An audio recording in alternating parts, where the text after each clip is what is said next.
Since it's been a week since my birthday and we're heading into June, which is LGBT month, I feel like I should probably discuss the information of what the future of this channel is gonna be after LGBT month. But in the meantime, I'm gonna be talking about what I got for my birthday last week. I'm just letting you know right now that the reason why I haven't been active is most likely the fact that I went to Tennessee. I went to Nashville, Tennessee, enjoyed the music, and at the same time, I had to make my Sonic 2 review just before I left to Nashville. Which is why I didn't make any progress in one of my future video projects, mainly my Lincoln Torture video, but I'll discuss that later. So, if you can tell by those Switch games, I got a Nintendo Switch, but it's a Lite.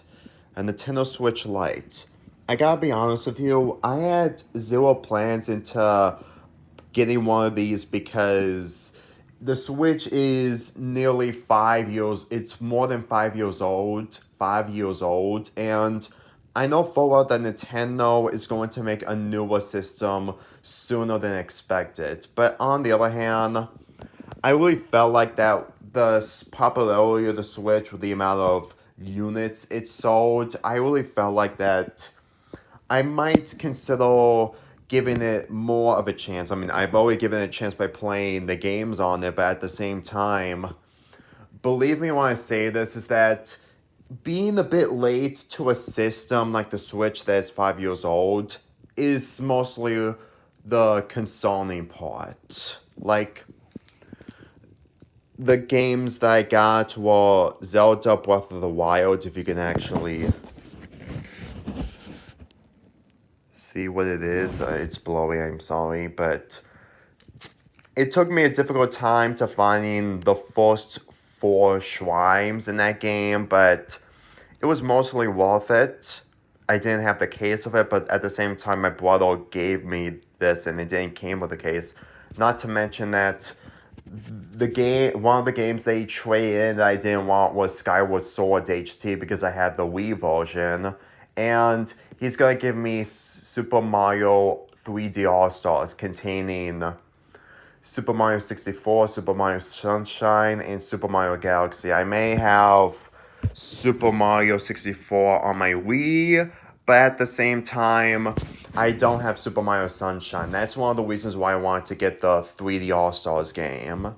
And speaking of Mario, I got Super Mario Odyssey from Nashville, Tennessee. I didn't got this on my birthday. I mean, the games that I did brought, mainly these and one underneath that, were from Walmart from where I live. But this was actually from Nashville, Tennessee. And I gotta say, I was really enjoying it to the point that I guess Mario can do a lot of things instead of just going on galaxies and whatnot. Because to be perfectly honest, Super Mario Galaxy 2 is still relevant, even though it's not part of 3 All Stars, but space limitations and whatnot. Super Smash Bros. Ultimate. To be honest with you, when I got Super Smash Bros. Wii U, I honestly expected that game to be probably one of the most important games I ever wanted from the Wii U. But the thing is, when I got the Wii U, I barely bought a lot of games for it after I got it earlier 2015 because I didn't really had a lot of options. And to be real with you, I guess playing Super Smash Bros. For the Wii U just wasn't a good idea considering that I didn't do much with the system, and to be honest with you, the fact that I got this game that is much more superior than Super Smash Bros. Wii U, it's a slight chance that I might sell Super Smash Bros. Wii U in favor of this. And considering that this is part of a mobile system, I guess I have no issue playing this a lot more compared to Super Smash Bros. Wii U. I mean, to be real with you, the games that I had were Wind Waker, which is my favorite, Wii U Smash Brothers, Mario Kart 8, and Nintendo Land. Those are literally the only games I have for that system. And to be honest with you, I guess Wind Waker is literally the only game I would play on the Wii U. Next is Sonic Mania. I know I don't have Sonic Mania Plus, but at the same time, I can't really keep up with everything when it comes to the latest material or downloadable content of popular games like this. Sonic Mania was mostly a last minute decision that I got for moments because for me personally, this is the only way for me to play a game involving the classic era of Sonic. And the reason why I didn't got it for my PS4 is because it's not really that important. I mean, buying a game for the PS4 involving Sonic Mania is optional, but at the same time, it just isn't enough for me. I just didn't prefer 2D Sonic on a system like this, and I think that doing it on a portable system is a good idea. Now, these are the two games I haven't played yet: Sonic Forces and Metroid Dread, if I did pronounce that last name right. I didn't have any interest into buying Sonic Forces while owning a PS4 because at the same time it's not really a great game and there was so many issues involving that game. But to be honest with you, if I want to buy this game in the simplest way, I would definitely use a Nintendo Switch for that. Like, I gotta be honest with you. I'm definitely gonna be buying Sonic Frontiers either for the Switch or PS4. But to be real with you, I really felt like that this game is mainly my perspective on the last of the Marvel and Sonic games that really dragged Sonic down before the movie came out.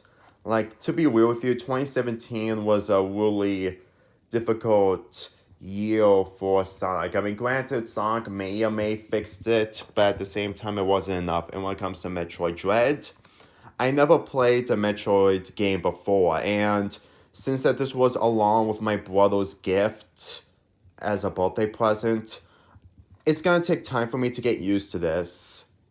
But at the same time, I'm pretty sure it's gonna be worth it. I am planning on getting more Switch games, mainly the ones that are coming out this year. Xenoblade Chronicles 3, Splatoon 3, Sonic Frontiers. Those are the new games that I'm trying to keep up with. And since that they're going to be a lot more modern compared to the games I've seen online, mainly Sonic, mainly Xenoblade Chronicles 2, it's going to be interesting to what those games have to offer involving the Switch.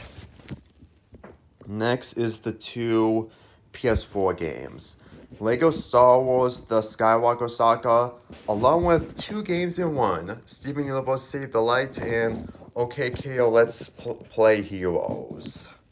I gotta be honest with you, even though that I didn't play the Steven Universe Save the Light and I have Unleashed the Light, but I couldn't get through it because it was too difficult, I got a feeling that when I got into OKKO, it really seems like that the show was a lot more interesting as a video game to the point that it just caught my interest to play the game that came with Save the Light. And unlike Unleash the Light, I'm pretty sure that Save the Light has a lot more, since that you can move the characters instead of just instead of just moving the characters from one direction to another. I mean, you can say all you want that Steven Universe Save the Light is supposed to be an RPG of some sorts, which is like Unleash the Light, but at the same time, this is the first, and I felt like that they put a lot more admission and respect towards this than Unleash the Light. I'm not saying that Unleash the Light is terrible, but at the same time, I couldn't finish it. But hopefully, the difficulty in this game won't be an issue. And as for OKKO Let's Play Heroes, regardless if I'm not gonna be able to review all the episodes from the show and I'm heading into the second season. Keep this in mind. There's a chance I might be able to do a top 10 or more modern video games so I can discuss the gameplay and other attributes. But keep that in mind. It's a possibility. Lego Star Wars The Skywalker Saga. This was one of the only PS4 games I wanted involving the PS4, and to be real with you, I only finished the first two episodes, and considering how short they were, it really feels like that they put so much attention into making this game a lot more different compared to the Generation 6 games, mainly Lego Star Wars, the video game, and Lego Star Wars 2. And I gotta be honest with you, even though that it's gonna be even though I'm not going to be completing this game 100%, I'm trying to make the most of it. Besides, I don't have a lot of space on my PS4 if it wasn't obvious enough. If you really think that I was just going to put more focus on the PS4, the PS5 is out, and at this point, it's gonna be a matter of time until the PS4 dies out, similar to the Xbox One. And the final gift I got was the Loud House shirt. I didn't really have anything else I wanted for clothing, so I basically got this and it's green. That's basically all I have. Granted, since I've came to this point, I need to discuss about the whole Loud House Lincoln Torture video. Since that it's gonna be similar to the We Baby Bears versus Camp Core video that I've uploaded earlier this month, it's gonna take a long time until I put everything together. I didn't even start it. I mean, I do have the episodes that are gonna be discussed in the video, but at the same time, it's gonna be much more longer. And to be real with you, it's probably gonna be worth it. I understand that me deleting those unlisted videos were part of Summerpalooza 4, but considering I canceled that, I really felt like that, though I just wanted to focus on the negatives right away because the Loud House fandom and the show itself was I'm mostly prepared for what it has to come because I've been through so many fandoms, not really fandoms, but I experienced the fandoms and the shows to the point that the perspectives on those fandoms are becoming a lot more stressful to the point that The Loud House was the show that gave me minimal expectations, not high expectations or low, just minimum expectations. And when I say minimal, it's going to be discussed towards the end of the video. Because believe me when I say this, as much as some of you guys are probably looking forward of me reviewing more of the Loud House episodes, keep this in mind, the Lincoln Torture video will probably it will be mostly my perspective of what I feel about the show since I binge watched the entire series. And when it comes to LGBT month, there are 13 videos being prepared to be uploaded, and regardless of what I'm going to say in my final video involving Summerpalooza 4, I'm still going to be making sure that LGBT month is still a good month. I mean, I'm thankful that I managed to finish it before I was completely burned out, but keep this in mind. What comes afterwards, Summerpalooza 4 is not going to happen. It's not. I mean, I know some of you guys are really disappointed, but at the same time, I would still try to do something involving my video uploading in the 2 months of summer. Besides, I had second thoughts on trying to keep Summerpalooza 4 a thing, but at the end of the day, it just isn't worth it, and it's just giving me a lot more stress than it already is. And believe me, the fact that I got a Switch, along with 6 games, soon to be 7, there's a chance that I'm gonna be making different videos. I mean, keep this in mind. I'm still gonna be doing my Halloween and Christmas schedules by chance, and I have a few videos planned for my November schedule, but for everything else, it's just gonna be up to me. I don't know what's going to happen, but at the same time, keep a minimum expectations of what I have in store. I mean, you can enjoy LGBT month that is going to be coming tomorrow, but at the same time, I really need to cool down. I mean, I still have my Patreon up, but aside from taking requests that I'm going to be uploading after LGBT month, there's really nothing else I have aside from the Lincoln Torture video, which is going to take a lot of time, similar to my We Baby Bears vs. Camp Coral stuff. So, those are all my gifts, and that's the update. So, I hope you guys enjoy LGBT month, which is going to be part of Pride month in the month of June. I'm Lonely Fanboy for you, and I'll see you guys in LGBT month.